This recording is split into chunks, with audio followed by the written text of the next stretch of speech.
प्रसार करिबारे बहु अवदान तांकर रहिछि एवं रीता मैडम को बड़ी आमर ये होचुने माइकल भाई भल कि समझते देखते ये होचुने माइकल भाई माने आमर जेते प्रोग्राम हुए तुषार चैरिटेबल ट्रस्ट से आगे आसती लाइव करती आम पाखे सब से आसती आगुरी आसिक गोटे दिन आगुरी आसिक थे जहाँ अशेष अशेष धन्यवाद सब आम पाई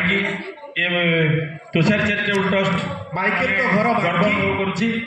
माइकल को घर बाकी आउ से साइकेल रे यात्रा देखिबा पई 40 किलोमीटर रास्ता पर्यंत जाई परंती पॉकेट रे पैसा नथिला किंतु यात्रा प्रेम तांकु यात्रा प्रेमी करै परिछि एवं विभिन्न समय यात्रा सहित जोड़ी हेबा पई यात्रा कलाकार मानकर अनेक प्रिय भाजन मध्ये होई परिछंती परिवार ठारो गाड़ी सुनती कारण यात्रा देखिबा पई अनेक दिन धरी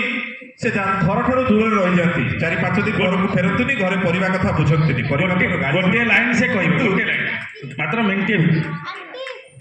जय जगन्नाथ समस्त को प्रणाम करुच्ची विशेषकर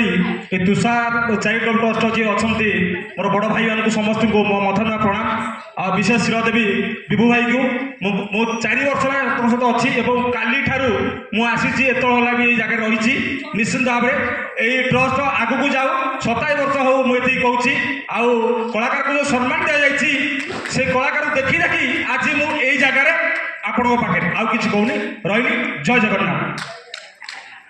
धन्यवाद भाई परवर्ती सम्मान देवाई अनुरोध करी संयुक्ता मैडम को अनुरोध करी परवर्ती सम्मान देवाई यात्रा प्रेमी भाव में शाश्वत कुमार महापात्र को सम्मानित करेंगे।